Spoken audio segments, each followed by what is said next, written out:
के साथ हैदर ज़ैदी। चलिए अब देखते हैं हमारा खास शो जीना इसी का नाम है, कथावाचक पलक किशोरी के साथ। देखिए आप।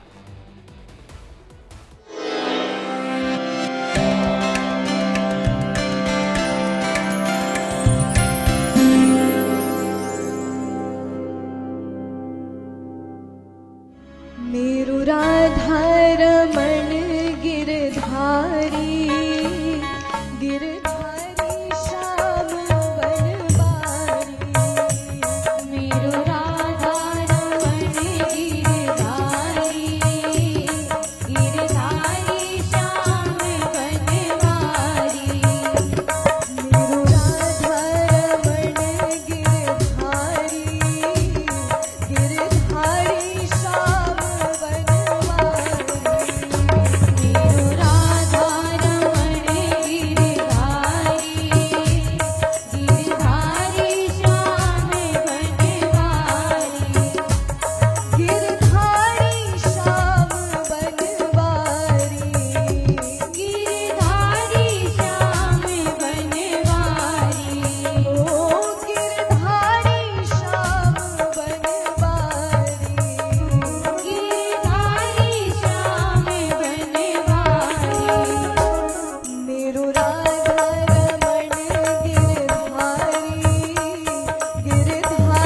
श्याम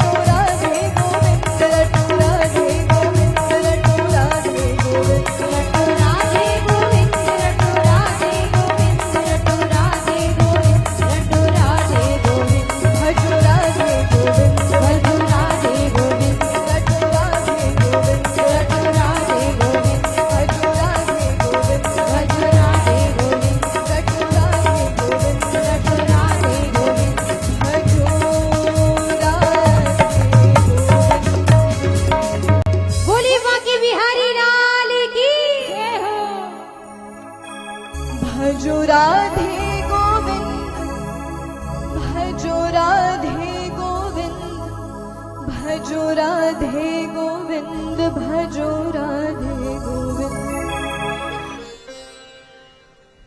जब सृष्टि का निर्माण हुआ तब ब्रह्मा जी ने भगवान का ध्यान किया, तो उनके आधे अंग से स्वयंभू मनु और आधे से माता शतरूपा आए। उनको ब्रह्मा जी ने कहा कि अब आपका कर्तव्य है, आप जाइए और सृष्टि को आगे बढ़ाइए। तो उनकी 3 पुत्रियां थी, 2 पुत्र थे, प्रियव्रत और उत्तानपाद। अब स्वयंभू मनु जब राजा थे तब तक तो सब सही था, उसके बाद उनके पुत्र राजा बनते हैं।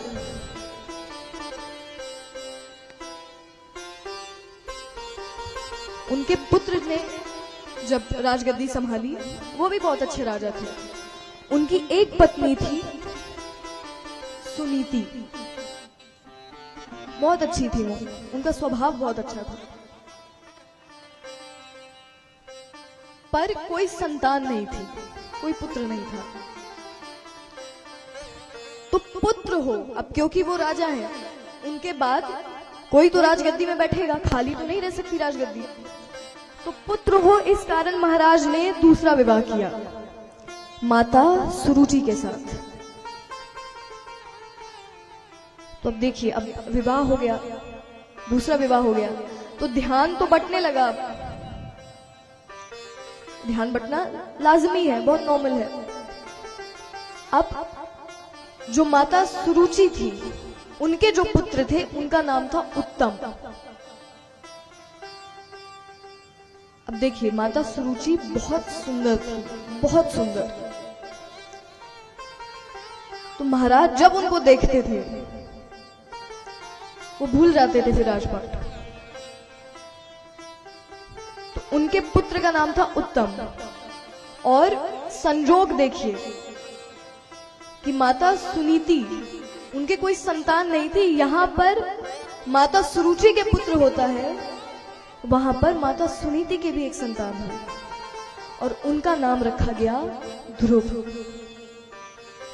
ध्रुव जी वहां के राजकुमार और उत्तम भी राजकुमार। तो एक बार महाराज युद्ध करके वापस लौट रहे थे अपनी नगरी। तो ध्रुव जी दौड़ते हुए अपनी माँ के पास आते हैं, बोलते माता पिताश्री इतने दिनों बाद आए, चलो स्वागत करें। तो माता सुनीति ने कहा नहीं पुत्र मत जाओ, मत जाओ। उनका क्यों? इतने दिनों बाद पिताश्री आए, मेरा इतना मन है उनसे मिलने का। तो माता सुनीति ने कहा पुत्र मैं नहीं चाहती कि इतनी छोटी उम्र में, तुम्हारी उम्र क्या है 5 वर्ष, मैं नहीं चाहती इतनी छोटी उम्र में दुख पीड़ा तकलीफ इनके शब्द क्या है इसका अर्थ तुम्हें पता चले, मत जाओ। यहां महाराज जब महल में लौटते हैं तो वहां माता सुरुचि अपनी दासियों के साथ आरती की थाली लेकर आती है। स्वागत होता है और महाराज सीधा जाते हैं माता सुरुचि के कक्ष में और कहा गया कि किसी को अंदर मत आने देना। इतना कहा गया, वहां पीछे से ध्रुव जी दौड़ते हुए आते हैं, पिताश्री मैं आपसे मिलने आ रहा हूं। तो द्वारपालों ने रास्ता रोक लिया, नहीं आप नहीं जा सकते। मैं क्यों नहीं जा सकता? बोले महाराज अभी महारानी के साथ है और उन्होंने कहा है कोई भी अंदर नहीं आएगा। ध्रुव जी कहते हैं तुम्हें नहीं पता मैं कौन हूं? मैं राजकुमार हूं यहाँ का, मुझे जाने दो। द्वारपाल कहते हैं हमें भी पता है राजकुमार, पर महाराज ने मना किया है। ध्रुव जी कहते हैं अरे तुम्हारे महाराज को मैं समझा लूंगा, पर मैंने अगर कह दिया कि इन 2 द्वारपालों को हटा दीजिए तो उसी समय तुम्हें निष्कासित कर देंगे, मुझसे दुश्मनी मत लो। फिर उसके बाद द्वारपालों ने डर कर रास्ता दिया, जाइए आप, आपकी जो इच्छा। ध्रुव जी आते हैं, देखते हैं तो महाराज सामने बैठे हैं। ध्रुव जी दौड़ के जाते हैं और सीधा महाराज की गोद पर बैठते हैं। अब इतने दिनों बाद मिले तो महाराज भी उनसे प्यार करने लगे, प्रेम करने लगे। अरे पुत्र तुम कैसे हो? पीछे से माता सुरुचि आती है। माता सुरुचि ने देखा और एक बार को उन्हें भविष्य दिख गया। माता सुरुचि ने कहा आज ये गोद में बैठा है, कल रात सिंहासन पे बैठ जाएगा। माता सुरुचि क्रोध से आती है और ध्रुव जी का हाथ पकड़कर कहते नीचे उतर।